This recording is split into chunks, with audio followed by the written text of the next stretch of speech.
Hey guys, welcome to the Reparenting Daily podcast, your daily guide for inner child healing. This podcast helps you establish a consistent reparenting routine, and it's divided into 3 sections. The first is a daily reading, the second is a discussion of that reading, followed by suggested journal prompts, and the last section is a peaceful meditation for closing. Good morning, good afternoon, and good evening from whenever and wherever you're joining us. I'm so glad that you could join us here on this journey of self-expansion and growth. If this is your first time, welcome. Now, before we dive in, I'd like to again remind us of the congratulations of passing the 500 episode marker. And as a celebration of that, I've opened up the Patreon community for free membership so that people can join our Zoom calls for free. There are a lot of people struggling out there. There's a lot going on. So I thought this could be a way to provide some help and, to give some thanks for all the support that I've received so far.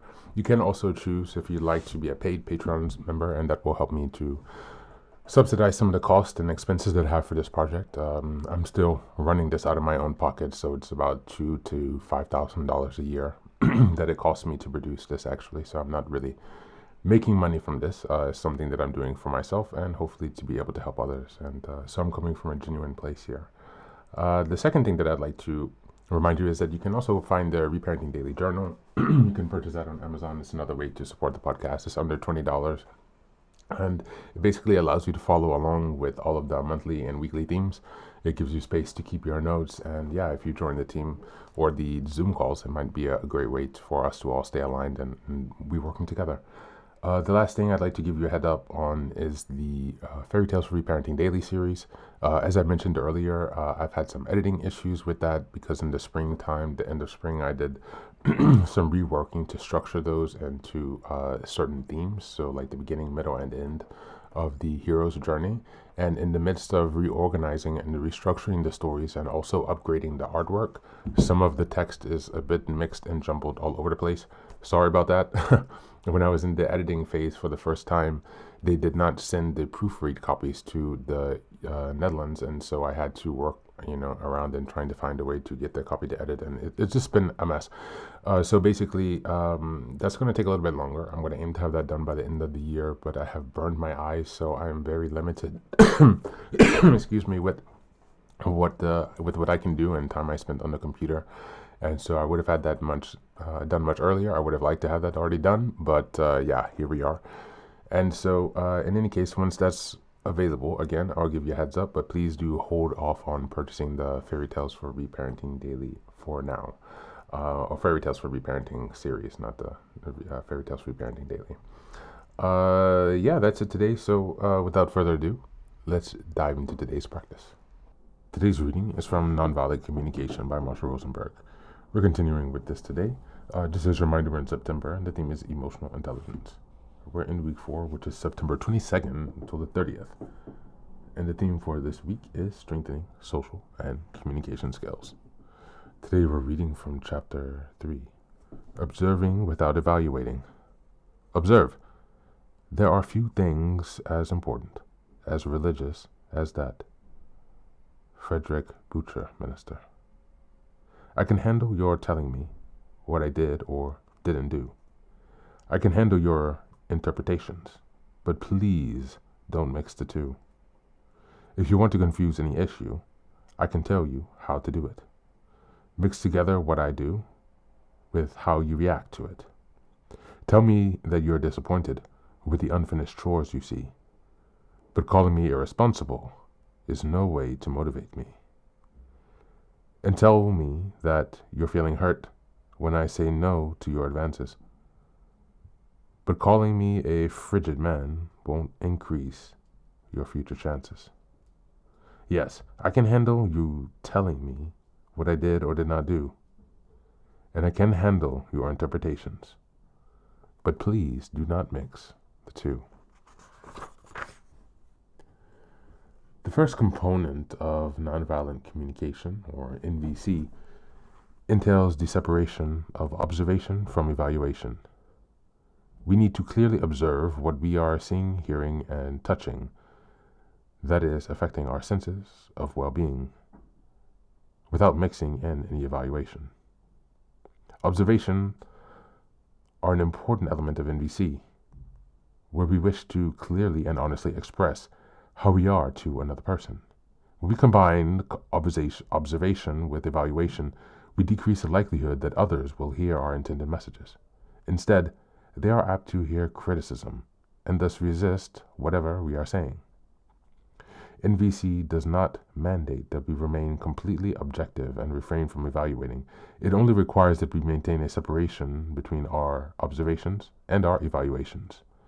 NVC is a process language that discourages static generalizations. Instead, evaluations are to be based on observations specific to time and context. Semanticist Weldon Johnson pointed out that we create many problems for ourselves by using static language to express or capture a reality that is ever changing. Our language is an imperfect instrument created by ancient and ignorant men. It is an animistic language that invites us to talk about stability and constants, about similarities and normal and kinds, about magic transformations, quick cures, simple problems, and final solutions. Yet the world we try to symbolize with this language is a world of process, change, differences, dimensions, functions, relationships, growths, interactions, developing, learning, coping, and complexity. And the mismatch of our ever-changing world and our relatively static language forms is part of our problem. Thank you, and that's the reading for today.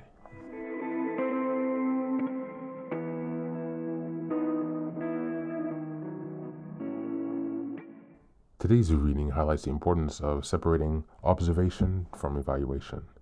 When we mix the two, others often hear criticism and may resist what we are saying, even if we meant well. True observation is simply noticing what we see, hear, or experience, without attaching judgment. For example, saying the chores aren't finished is an observation, but saying you're irresponsible for not doing the chores is an evaluation that can trigger defensiveness. In the practice of nonviolent communication, or NVC, this distinction is essential because it allows us to express ourselves clearly and honestly while avoiding blame. Observations must be specific to time and context, not generalized or moralized.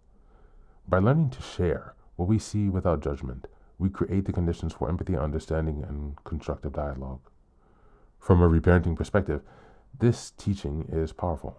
You see, many of us grew up in environments where evaluation and judgments were constant, leaving us feeling unsafe, shamed, or unseen. By practicing observation without evaluating, we learn to separate what happened from the story we tell ourselves about it. This skill helps us regulate our emotions, communicate clearly, and stop repeating cycles of blame that were modeled for us in childhood. It's both a social skill as well as an act of healing. As we go into the journal prompts today, number 1, think of a recent situation where you mix observation with evaluation. How might the other person have heard it as criticism? How could you restate it as pure observation? Number 2, what judgments or labels from childhood still echo in your mind? How could you translate those observations rather than evaluations so that they lose their sting? And number 3, how might practicing observing without evaluating change the way you relate to yourself when you make mistakes? That's it for today, and as always, thanks for being here. Take care of yourself, and please do be well.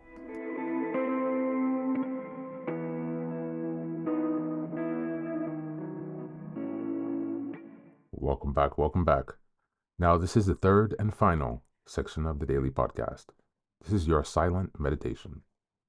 Please go ahead and find a space where you can be comfortable and undisturbed, where you can relax and spend some time with yourself for this 10-minute silent meditation. You can choose to be sitting, standing, lying down, or in whatever position makes you comfortable today. Take a moment to simply be with yourself. Focus on your breath and gently connect with each part of your body. If thoughts arise, don't let them overwhelm you. Just observe them without attachment. Imagine them as leaves drifting down atop a river, passing by without needing your engagement. Stay present, grounded, and open to this moment, no matter what time you are listening and practicing this meditation. Namaste.